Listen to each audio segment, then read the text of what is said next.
룻기서 1장 8절로 17절입니다. 룻기서 1장 8절로 17절까지 제가 한 절, 여러분들이 한 절 교독하시겠습니다. 나오미가 두 며느리에게 이르되 너희는 각기 너희 어머니 집으로 돌아가라. 너희가 죽은 자들과 나를 선대한 것 같이 여호와께서 너희를 선대하시기를 원하며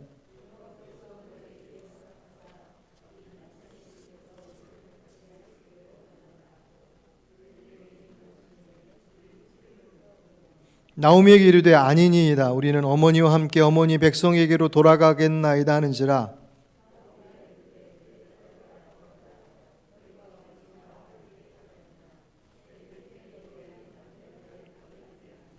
내 딸들아 되돌아가라. 나는 늙었으니 남편을 두지 못할지라. 가령 내가 소망이 있다고 말하든지 오늘 밤에 남편을 두어 아들들을 낳는다 하더라도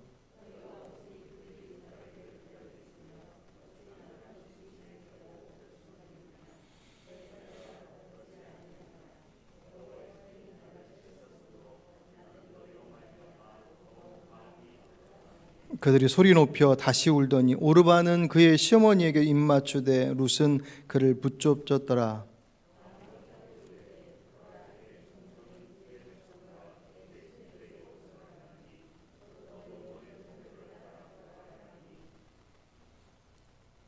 룻이 이르되 내게 어머니를 떠나며 어머니를 따르지 말고 돌아가라. 강권하지 마옵소서. 어머니께서 가시는 곳에 나도 가고 어머니께서 머무시는 곳에서 나도 머물겠나이다. 어머니의 백성이 나의 백성이 되고 어머니의 하나님이 나의 하나님이 되시리니.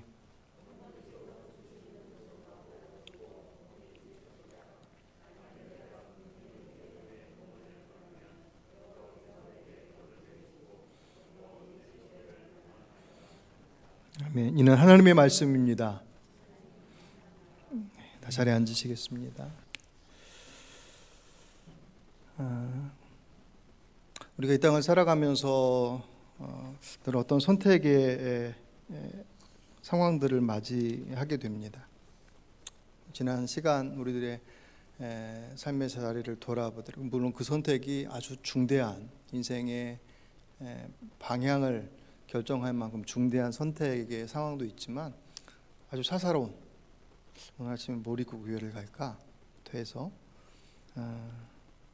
그런 선택을 해왔고 그리고 그 선택을 하고 그 선택을 하게 될 것이 우리들의 인생의 여정들이고 그 선택들이 우리들의 모습들을 만들어 가죠. 그죠?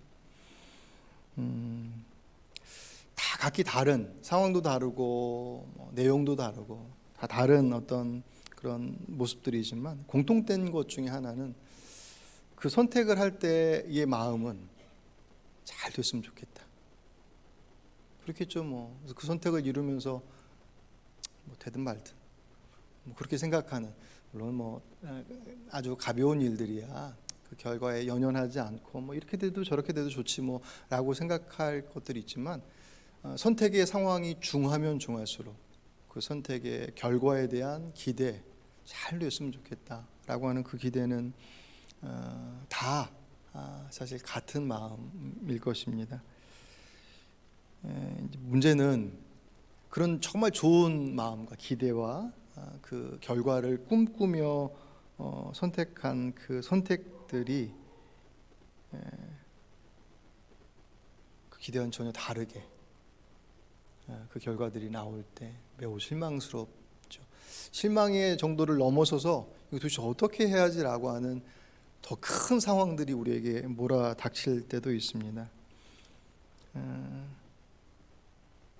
그래서 이제 다음번에는 그런 기회가 혹시 주어진다고 한다면 이번에는 그렇게 하지 말아야지, 나름의 이제 삶의 기준들을 정리도 하기도 하고 하는 그런 모습들을 갖게 되죠.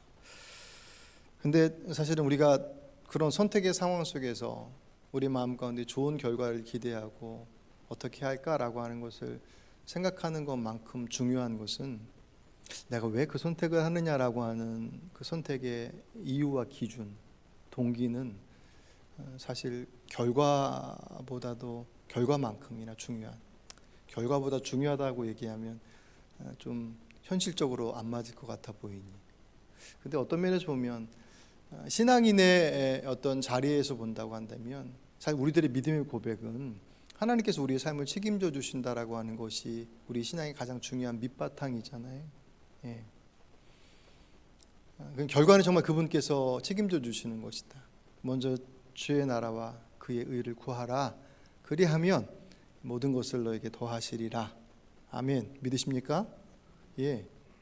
그 모든 것들을 더해 주실 그분을 믿으니 먼저 그의 나라와 그의 의를, 그것을 기준으로 선택해라. 그러면 그 결과는 내가 책임져 줄 것이다. 그렇죠.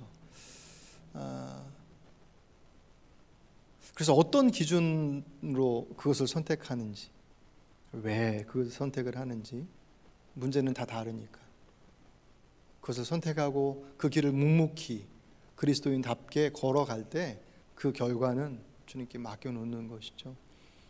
혹 그 결과가 내가 생각하고 기대하는 것과는 다른 모습으로 나올지라도 그럼에도 불구하고 그 길을 쫓았던 것을 후회하지 않고 묵묵하게 걸어내는 것. 왜 인생의 모습들이 일희일비할 수 없잖아요.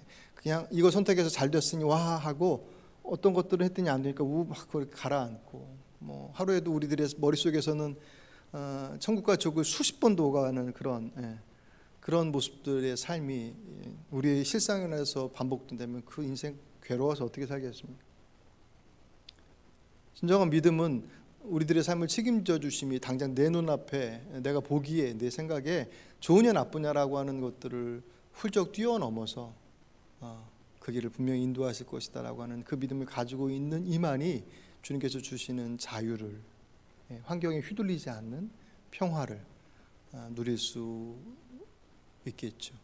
근데 그게 그렇게 녹록지 않으니까, 쉽지 않으니 그것을 반복해 나가는 과정을 통해서 내가 엉뚱한데 힘 빼지 말아야 되겠구나라고 하는 것을 사실 몸으로 배우기도 하고 그런 것들입니다. 오늘 본문의 한 가정도 대단히 중요한 선택의 기로에 서 있음을 보게 됩니다. 오늘 우리가 8절부터 보셨지만 사사기 1장 1절에 보시면 이 사사기의 배경, 룻기 1장, 룻기의 배경이 1절부터 5절까지 사실 나와 있습니다. 1절에 큰 배경이 뭐라고 나와 있냐면 사사들이 치리하던 때라고 되어 있어요. 그러니까 사사기는 이스라엘 역사 가운데 가장 어두웠던, 영적으로 어두웠던 시대를 대표하고 있습니다. 그 사사기를 대표하는 구절이 사사기 21장 25절. 그때에 이스라엘의 왕이 없으므로 사람이 각기의 소견에 옳은 대로 행하였더라. 아멘. 이스라엘의 왕이 없다라고 하는 것은 왕정 체제가 되지 않았다라고 하는 그런 의미보다는 실제적으로 왕정 체제가 아직 아니에요.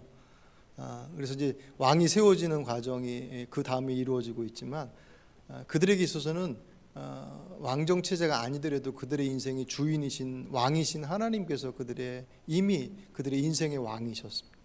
이스라엘의 왕이셨고, 그래서 그 왕의 말씀을 따르는 것, 그 율법을 따르는 것이 그들에게서는 생명의 길, 그것을 이미 그들이 살아왔음에도 불구하고 사사기 시대는 그들에게 더 이상 하나님이 그들의 인생의 왕이 아니에요.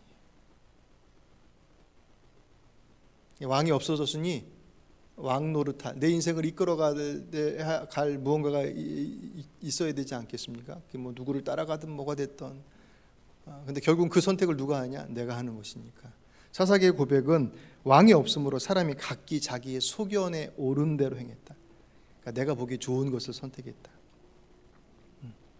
하나님께서 지으신 세상 속에서 그 하나님의 섭리와 계획 속에서 이루어지는 이 땅의 그 모든, 우리가 상상도 할 수 없는 하나님의 섭리하심 속에서 이루어지는 그 삶의 그 길 속에 그분의 계획과 그분의 인도하심의 언저리가 아닌 나의 계획으로 그 삶을 이렇게 만들어 가니 그 삶이 엉키지 않는 게 이상하겠죠. 엉키지 않는 게 오히려 이상한 것이겠죠. 왜냐하면 우리들의 선택이 늘 주님의 선택일 수는 없으니까. 하나님의 계획하심의 길이 그냥 극단적으로 볼 때, 이쪽으로 가는 게 내게 우리를 지으셔서 우리들의 성품, 우리 각자에게 주신 성품과 재능과 우리들의 환경, 가정, 그 모든 것들, 우리는 상상도 할 수 없는 그 오묘함의 모습들이 우리의 모습들을 통해서 이렇게 인도하시는, 하지만 그 길을 우리에게 스스로 선택하게 하시는, 그 길로 가는 게 맞아라고 하는 것을 여러 가지 사인을 통해서 보여주시는. 근데 나의 계획은 여기보다는 이쪽이 더 나아요. 그래서 전혀 다른 방향을 걸어가면서 하나님의 뜻이 이루어지기를, 하나님께서 그 뜻 가운데 함께해 주시기를 위한 기도가 응답될 수 있겠느냐 할 때, 하나님이 살아계시면 그 기도에 응답하지 않으시죠. 왜냐하면 뻔히 망하는 길인데 응답하시겠습니까? 그러니 하나님의 왕 되시지 않은 그분께서 우리들의 삶의 주인 되시다라고 하는 고백 속에서 고백이 아닌 선택으로 이루어지는 과정들은 잘 돼도 문제고 안 돼도 문제. 잘 되면 왜 문제인지 아십니까? 그다음부터는 하나님의 뜻을 물으려 하지 않아요. 나 혼자 가도 잘 되니까.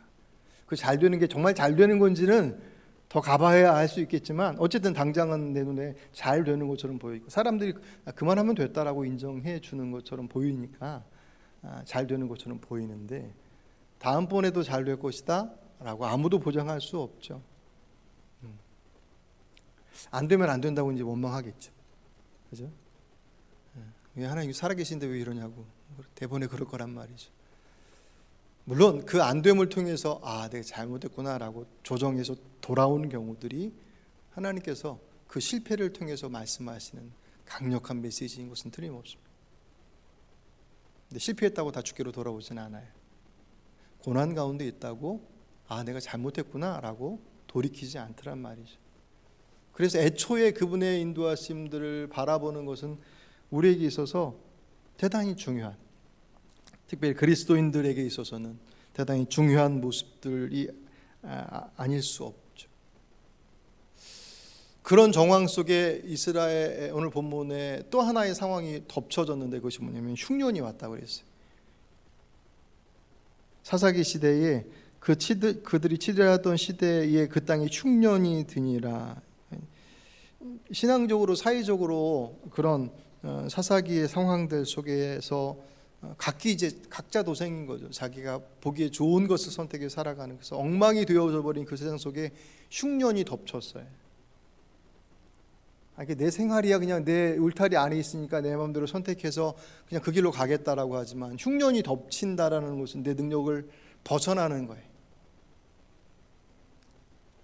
내가 마음대로 선택할 수 있다고 해서 내 것 아닌 것이 신앙의 고백이지만, 내 건 줄 알았는데, 내 생명도 내 건 줄 알았는데 내게 아니더라, 내게 맡겨주신 것들은 거죠. 그러니까 올 때도 내 마음대로 못 오고 갈 때도 내 마음대로 못 가는 것입니다. 보내신 자로 가는 것이고 불러가시면 가야 되는 그런 삶의 여정들 속에서 흉년이라고 하는 감당할 수 없는 문제가 탁 왔으니 어떻게? 여러분, 베들레헴, 이 엘리멜렉, 그 나오미의 가족, 남편이 엘리멜렉이니까 엘리멜렉 그 집안이 살았던 곳이 베들레헴이에요. 베들레헴이라고 하는 잘 우리가 알고 있지 않습니까? 주께서 나신 곳이기도 하니까. 하지만 이때는 사실은 베들레헴이 아무런 그냥 시골 한 변방이었어요. 베들레헴의 뜻이 빵집이라는 뜻을 갖고 있어요. 근데 빵집에 흉년이 와서 빵이 떨어졌어요. 그럼 어떻게? 찾아야 될 거 아니에요. 빵을 구하러 가든 빵을 만들어내든. 그런 선택의 기로 속에 그들이 서게 되죠. 엘리멜렉이 가장으로서 빵이 없으니 어떻게 해야 할까 고민하다가 빵을 찾아 떠납니다. 오늘 본문은 엘리멜렉이 가족들을 데리고 베들레헴을 떠나서 모압으로 이주할 계획을 세우고 이주했다라고 기록을 하고 있어요. 세번역에 보시면 이 모압으로 갔다라고 하는 것을 임시로 살려고라고 표현해요. 그러니까 모압은 이방 지역이기 때문에 이스라엘에 하나님께서 약속하신 약속의 땅을 두고 이방인 땅으로 들어가는 것 자체가 엘리멜렉에게도 그래 될까라는 생각을 갖죠. 임시로 살려고 했다라고 하는 것은 그의 마음속에서도 잠깐 이 어려움만 잠깐 피하고, 왜냐하면 모압 지역이 그 베들레헴과 이스라엘보다는 더 물을 공급받을 수 있는 더 용이한 환경이었다 그래요.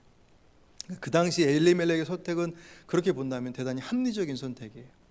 빵을 얻기 위한, 빵이 없는 곳을 떠나서 빵이 있는 곳을 향해 가는, 하지만 그곳이 이방인 지역이니 그곳에 가서 완전히 짐 풀고 이주해서 이민 가는 게 아니라 잠깐 있다가 피하고 돌아오겠다라고 하는 그런 선택을 합니다.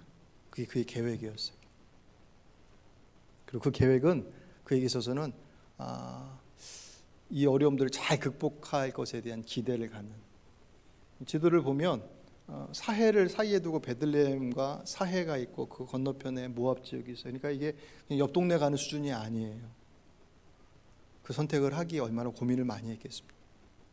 우리가 성경을 볼 때 그들의 선택의 자리는 우리가 이사를 가더라도 어디로 가야 될지, 가면 또 거기서 환영해 줄지 복잡하지 않습니까? 엘리멜렉의 선택도 그냥 한 줄로 쫙 기록되어 있지만 그 안에는 수많은 고뇌와 그 어떤, 어떻게 보면 뭐 앞으로 어떻게 될까라고 하는 것에 대한 두려움도 없지 않아 있었을 거예요. 하지만 분명한 것은 살 길이라고 생각했기 때문에 선택을 한, 계획하고 그것을 실행했습니다. 문제는 그의 계획대로 그게 되지 않아요.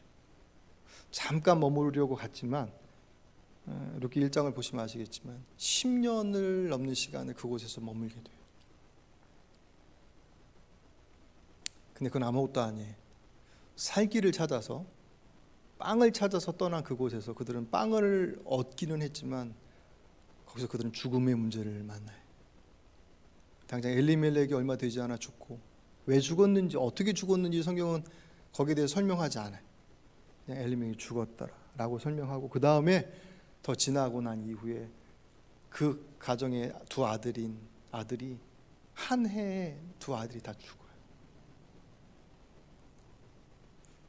엘리멜렉의 가족의 선택은 흉년을 피해 빵이 없는 이곳을 떠나서 빵이 있는 곳을 향해 살 길을 찾아가 선택했는데, 그 선택이 결코 쉬운 선택이 아니었었고, 거기에 정착하고 하나님 부인하고 이제 앞으로 모압의 신을 따르겠다도 아니고, 잠깐 있다가 올 것이다라고 생각하고 계획했었던 그의 계획과는 전혀 다른 모습들로 그들의 인생이 흘러 들어갔습니다.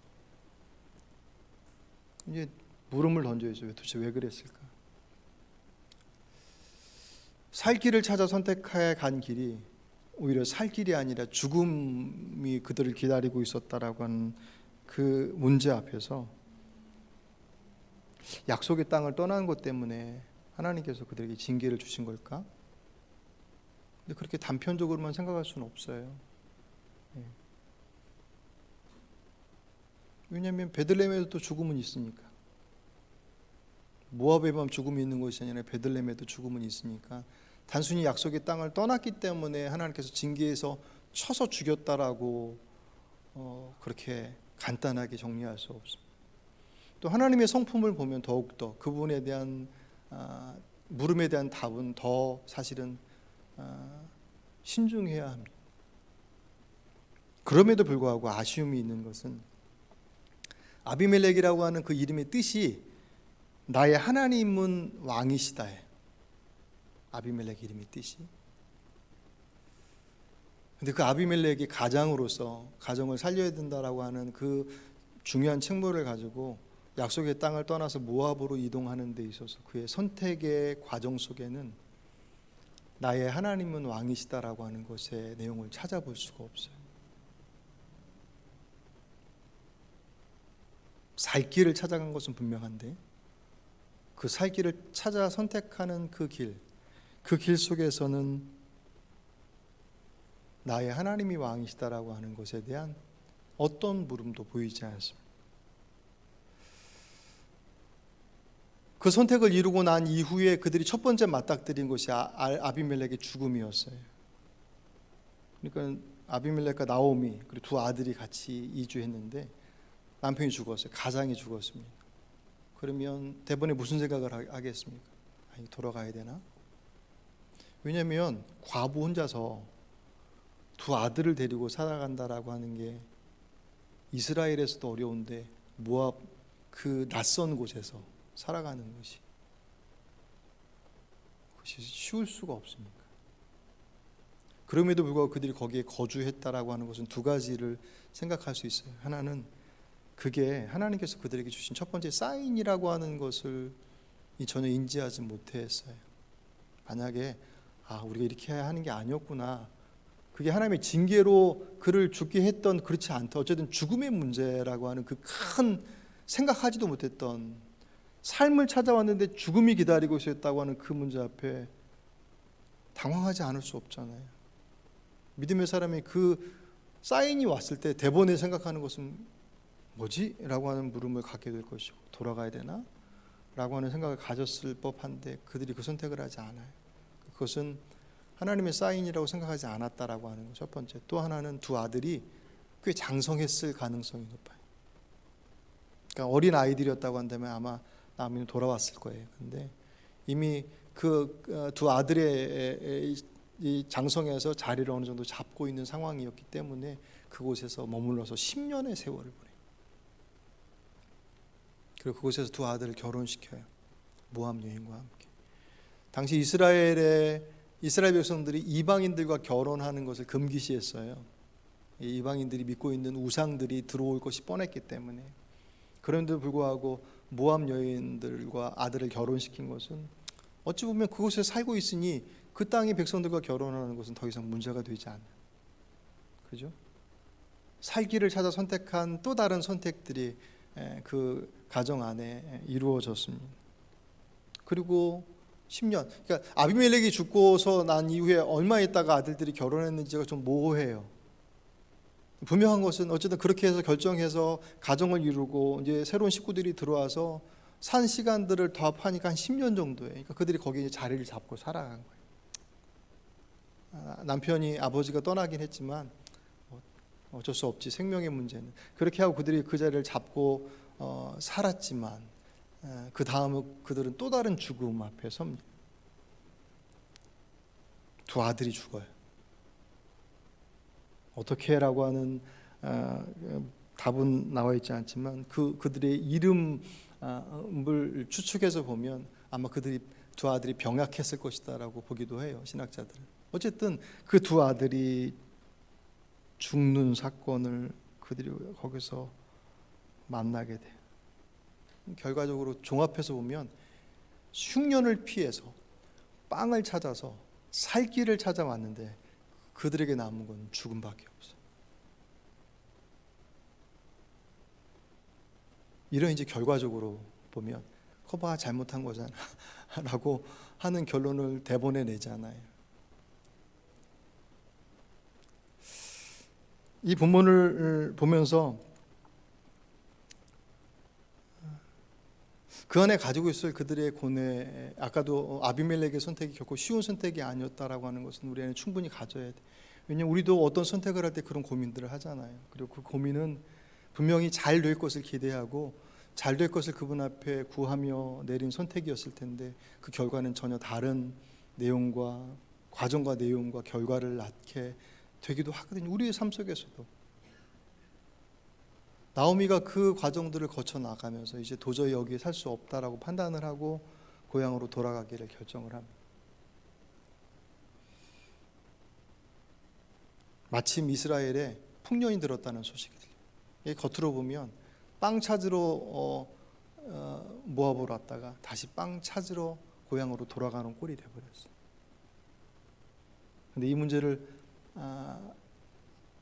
나오미는 그냥 그렇게 빵 차서 왔다 갔다 하는 것으로만 생각하지 않고 그 문제 안에 그제서야, 뒤늦게서야 자신들이 하나님의 인도하심 가운데 있지 않았구나라고 하는 것을 그 스스로가 고백을 해요.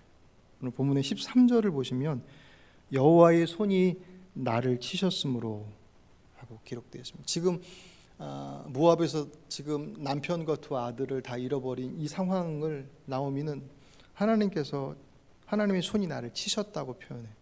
20절에도 나오미가 그들에게 이르되 나를 나오미라 부르지 말고 나를 마라라 부르라. 이는 전능자가 나를 심히 괴롭게 하셨습니다.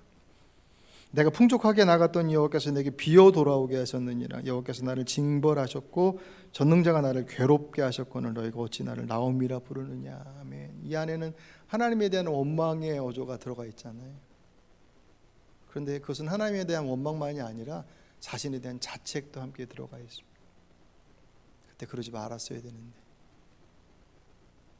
그때 돌아갔어야 되는데, 그런 애초에 그들이 그곳으로 떠나올 때 그 하나님의 앞에서의 모습들은 보이지 않지만 다시금 돌아갈 때 돌아가서 그 안에는 자신들의 선택이 무엇으로부터 틀어졌는지에 대한 것들을 그제서야 사실은 고백하게 됩니다. 흉년이라는 문제 앞에 그들은 선택해야 됐어요. 버텨야 될지 아니면 찾아 떠나야 될지 아니면 다른 무언가를 강구해야 될지. 그들의 선택은 떠나는 것이었습니다. 그리고 그 결정은 그들의 보기엔 적어도 합리적이고 바른 선택처럼 생각되었었는데 오히려 미련하게 빵도 없는 그 빵집에 남아서 고생하는 이 차라리 잠깐 빵이 있는 그곳으로 가서 머물다가 돌아오는 것. 그런데 그 선택은 그들의 기대와 그들의 계획과는 전혀 달랐죠. 왜냐하면 하나님의 계획이 전혀 반영되지 않았기 때문에. 흉년을 만나면 무조건 머물러야 된다라고 하는 것이 메시지가 아니겠죠. 그 흉년 앞에, 그 문제 앞에 빵이 없으면 빵이 있는 곳을 찾아가기 이전에 왜 빵이 떨어졌는지를 그분 앞에 묻는 것이 믿음의 사람들에게 있어서는 필연적 선택이어야 된다. 잠언 14장 12절 어떤 길은 사람이 보기에 바르나 필경은 사망의 길이니라. 아멘. 오늘 우리들의 선택도 다 그런 과정을 살아가고 있습니다. 다 좋은 기대와 다 좋은 결과를 꿈꾸고 있지만 그분의 계획하심과 예비하심의 길에 서지 않았을 때 그 결과들은 우리들의 생각을 넘어서는 것들로 다가옵니다. 루키는 그렇게 참 우울하게 시작이 돼요. 그런데 그 우울함으로 시작된 루키는 마지막 그 과정을 거쳐서 마지막은 기쁨으로 마무리가 되었습니다. 하나님의 은혜예요. 그러니까 우리는 뒤죽박죽 다 이렇게 엉켜놨는데 주님께서 그것을 다 풀어놓은 것만이 아니라 상상도 하지 못할 일들을 이루내시. 오해는 하지 말아야 됩니다. 내가 뭐 어떤 선택을 하든 하나님께서 거기에 대해서 이제 알아서 해주시겠지. 뭐 그럴 수도 있어요. 하지만 여러분 나오미 입장에서 본다면 그 10년의 세월 속에서 짊어져야 될 그 무게, 삶의 무게가 얼마나 고통스러웠겠습니까? 남편 보내고 두 아들을 먼저 앞세웠어요.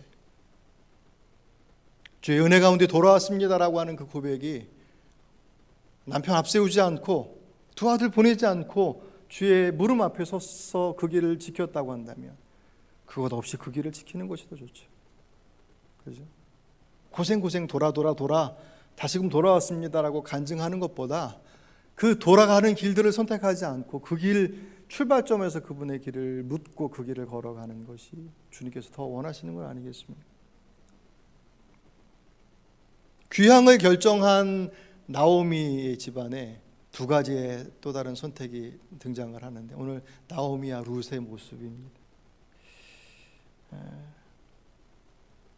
나오미가 고향으로 돌아올 때 무슨 생각을 하냐면 며느리 둘 다 데리고 가야 되겠다. 이 고부간의 관계는 사실 그렇게 만만치 않잖아요. 그것은 예나 지금이나 동서양을 막론하고 이것은 사실 그럴 수밖에 없어요. 생물학적으로 그 모녀지간의 관계와 딸과 어머니의 관계와 시어머니와 며느리의 관계를 동일하게 볼 수 없어요. 그 상황 속에 늘 갈등이 존재해 왔었지만 누가 더 위에 있느냐 뭐 그런 것에 대한 차이일 뿐이지 예전에는 지금은 뭐 그런 어떤 상황에만 바뀌어진 상황들이지 그 안에 가지고 있는 갈등의 골들은 여전히 존재하고 있지 않습니까? 그런데 오늘 본문에 등장한 나오미와 이 두 며느리 남편들을 다 떠나보낸 과부 셋이 모여 있는데 이들 안에는 그런 갈등의 모습이 전혀 보이지 않아요. 전혀 보이지 않는 정도가 아니라 대단히 좋은 모습들을 오늘 본문의 8절에 보시면 너희가 죽은 자들과 나를 선대한 것 같이 여호와께서 너희를 선대하시기를 원하며 아멘. 이걸 보면 서로 잘한 거예요. 나오미가 시어머니가 너무 마음이 넓어서 며느리를 잘 품었다 그렇게만 볼 게 아니라 나오미의 고백이에요. 너희가, 이 두 며느리에게 너희가 죽은 자들, 남편이죠, 자기 아들이죠, 그들에게서 남편이었을 거죠. 죽은 자들과 나를 선대한 것 같이 너무너무 잘하지 않았느냐. 그런 것처럼 하나님께서 너희를 선대하시기를 내가 원한다. 관계라고 하는 것은 일방적일 수 없잖아요. 항상 상호작용인. 그런데 일방적인 것이 통할 때가 있습니다. 그것이 부모 자식 간의 관계. 일방적으로 헌신하고 받아들임이 바탕이 되어 있는 관계가 될 때 일방적인 모습이 힘을 가질 수 있죠. 이 룻이, 나오미가 이 상황들 속에서 이제 떠나야 되겠다. 그러면서 두 며느리를 데리고 가려고 해요. 종으로 부리려고 그랬겠습니까? 이제 더 이상 이 사람들의 이 세 명의 관계는 고부간의 관계보다는 그 아픔을 함께 했었던, 그 아픔을 같이 나누고 같이 했었던 생명 공동체인 거예요. 룻이 처음에는 두 며느리를 데리고 가려고 마음을 먹었다가 나중에 그 마음을 바꿔요. 왜냐하면 다시 생각해 보니 자기가 좋다고 해서 며느리들이 좋을 거라고 생각한 게 잘못된 것을 확인을 해요. 룻은 정말, 나오미는 정말로 두 며느리를 생각해서 같이 베들레헴으로 가고 싶어서, 왜냐하면 여기서 그렇게 사느니 차라리 가서 베들레헴에서, 거기는 삶의 터전이 일구어져 있으니까, 그리고 그 집안이 꽤 그래도 위치가 있었던 집안이었어요. 그러니까 가면 뭘 하더라도 할 수 있는 그런 상황이었었기 때문에 여기보다는 훨씬 더 나을 것이다. 며느리 데리고 가서 같이 잘 살아보자라고 생각했었는데, 가만히 생각해 보니 며느리 입장에서 보면 나오미야 자기 고향이지, 그들은 자기 고향 떠나서 타지로 들어가는 겁니다. 나오미의 며느리들을 향한 사랑은 진실된 사랑이죠. 이타적인 사랑, 내 중심으로 사랑하는 것이 아니라 그들의 입장에서 사랑은, 내가 좋아서 주는 것인데 상대방이 싫을 수도 있어요. 그가 정말 좋을지, 그가 정말 바라는 것인지를 생각할 줄 아는, 그것이 이제 나오미의 며느리들을 향한 사랑이에요. 너무 아픈 것을 아니까. 오늘 본문의 13절에 보시면 여호와의 손이 나를 치셨으므로 나는 너희로 말미암아 더욱 마음이 아프다. 나 때문에 너희들이 그 고생하는 거다. 그렇게 며느리들 볼 때마다 그 생각을 하는 거예요. 두 아들을 먼저 앞세운 것이 무슨 뭐 드라마에 나오는 것처럼 며느리가 아들을 잡아먹었어, 그런 게 아니라 나 때문에, 우리가 그 선택한 것 때문에 두 아들, 너희들 남편을 다 잃었으니 그 모습 볼 때마다, 그 며느리들 볼 때마다 내 마음이 아프다는, 자책하는 거예요. 그래서 그들을 떠나보내기로 결정을 합니다. 세상에는 고통을 경험하면 그 고통 때문에 정말 날카로워지는 경우들이 많아요. 상처가 많기 때문에 그 상처를 건드리면 아주 날카롭게 반응합니다. 하지만 오늘 나오미의 모습은 그 상처 가운데 있는 그 또 다른 며느리들의 아픔의 모습들을, 내가 아파 보니 저 사람도 아플 것이다 라고 하는 것을 공감하는 모습들로 나오미가 그 문제를 풀어가요. 똑같은 아픔인데 누구는 그 아픔 때문에 날카로워지고 누구는 그 아픔을 이해하고 공감함으로 그를 품어 안는, 그것이 나오미의 사랑입니다. 나오미의 선택이. 오늘 부모가 자녀를 사랑함에 있어서 자녀를 위함이다라고 하는 것은 뭐 말할 것도 없죠. 하지만 그 이후에 나오는 룻의 사랑은 나오미의 사랑을 훌쩍 뛰어넘습니다. 나오미가 설득하니까 며느리 하나, 오르바는 떠나가요. 울면서 같이 가고 싶은데, 그러고 떠나갑니다. 그래서 룻은 남고, 룻은 남았는데 오르바는 갔으니 그렇게 뭐 거기다 핀잔 주거나 잘못했다고 얘기할 게 하나도 없어요. 오르바는 그냥 자연스러운 선택을 하는 거예요. 룻은 남습니다. 왜 남아요? 어떤 면에서 보면 룻과 나오미의 마음은 똑같아요. 나오미는 사랑하기 때문에 떠나보려고 했고, 룻은 사랑하기 때문에 같이 가고 싶어요. 근데 여기서의 차이점은 뭐냐면 룻은 자신의 삶을 희생해요. 이타적인 사랑, 저 사람을 위해서라고 하는 것으로 끝나지 않고 그 사랑을 위해서 자신의 삶을 그 안에 올인해버려요. 이때 룻의 나이가 20대 초반에서 중반이라고 그래요. 그런 상황 속에서 룻이 선택한 그 어머니에 대한 그 마음, 뻔히 봤잖아요. 남편 먼저 보내고 난 이후에 두 아들만 보고 살았는데 결혼시켜서 그래도 잘 살만했더니 그 두 아들이 먼저 앞세워져서 가버렸으니 그 어머니의 마음이 얼마나 고통스럽겠습니까? 그것을 뻔히 다 보면서 자랐던 살아왔던 룻이었기 때문에 그 어머니를 두고 떠날 수 없는. 하지만 그 안에는 단지 그냥 그렇게 인간적인 사랑만 있지 않아요.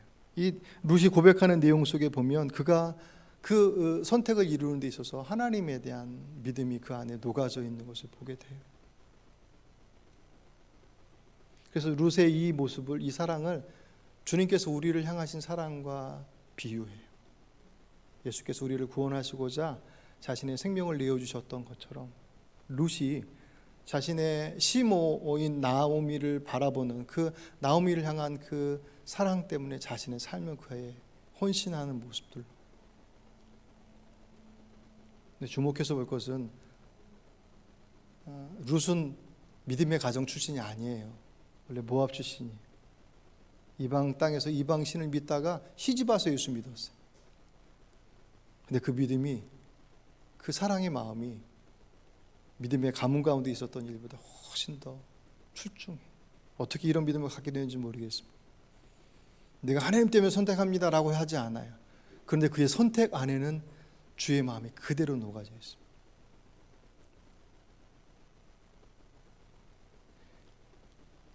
이것으로 인해서 큰 복을 기대하며 내린 믿음의 선택이 아니란 말이에요.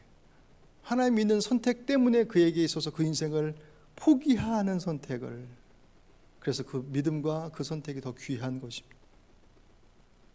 여러분, 우리가 지금 잘 쓰지 않지만 우리가 사용하는 초는 자신의 몸을 태워서 빛을 내지만 사람은 다른 사람들에 대한 애태움으로, 전 이 표현이 너무 좋더라고요. 초는 자기의 몸을 태워서 빛을 내지만 사람은 다른 사람을 향한 애태움으로, 그 사람 때문에 애절, 그 마음에 때로는 애통하기도 하고 간절한 마음, 그 애태움으로 빛을 낸다. 그게 그리스도인의 삶의 모습들입니다. 그것이 하나님을 아는 이들의 삶의 열매들입니다. 요한일서 4장, 사랑하지 아니하는 자는 하나님을 알지 못하나니 이는 하나님은 사랑이심이니라. 아멘. 결국 룻의 이 자기 희생적인 사랑을 통해서 하나님의 사랑이 무엇인지를 보여주시고, 그렇다고 룻이 거창하게 제가 하나님의 사랑을 대변하겠습니까? 그랬겠습니까? 남편 잃어서 어린 나이에 과부가 된 그가 그 시어머니와 함께 살아가기를 선택하는 과정 속에서 표현되어 있지 않지만 녹아져 있는 그 하나님에 대한 그 믿음의 선택들이 그로 인해서 하나님의 사랑은 이런 거야 라고 하는 것을 보여주시는 하나의 좋은 모델이 될 뿐만 아니라 그 모습을 통해서 그 가문 가운데 이 땅을 구원하실 예수 그리스도께서 나십니다. 그래서 룻이 나중에 보아스와 결혼을 해서 누구를 낳냐면 자손, 그 뒤 자손 증손자가 누가 나오냐면 다윗이 나와요. 그리고 그 다윗의 가문으로 내려갔을 때 누가 나와요? 예수 그리스도께서 나십니다. 그래서 룻의 이 희생적 사랑이 그리스도의 사랑을 예표했다고 봐요. 세상은 고부간의 갈등으로 표현하지만 그 고부간의 갈등의 모습들이 오늘 룻과 나오미의 모습을 통해서는 이타적인 사랑, 그것을 넘어서서 그리스도의 사랑으로까지 발전해 있는 모습들을 바라봅니다. 이 시대가 참 살기는 좋아졌는데 살만 나지 않고 멋을 잃어버린 시대라고 하는 푸념이 곳곳에 나옵니다. 그렇죠? 돈을 위해서라면, 자기의 이익을 위해서라면 어떤 선택을 서슴지 않고 하는 이 시대들 속에서 오늘 룻과 나오미의 사랑의 모습, 그것이 시어머니와 며느리라고 하는 특별한 관계 속에서 서로를 바라본다라고 하는 측면으로서만이 아니라 그들의 그 모습들이 믿음 안에서의 그들의 삶의 모습들로 맺어진 결과라고 하는 것들을 볼 때, 저와 여러분이 이 땅 위에 그렇게 그 믿음으로 살아갈 때 우리의 가정 안에서 그 부모를 바라봄이, 그 자녀를 바라봄이 오늘 나오미와 룻과 같은 마음으로서 그 모습들을 이루어갈 때 그의 가정을 살렸던 것처럼 우리들의 가정을 살릴 뿐만 아니라 그 사랑이 이 땅 위에 하나님의 나라를 세워가는, 그래서 정말 살맛 나는 세상, 정말 멋진 세상을 만들어갈 수 있다라고 하는 것들을 기억하시고 그런 삶을 살아내시는 오늘 저 여러분의 삶이 되시길 주의 이름으로 축복합니다.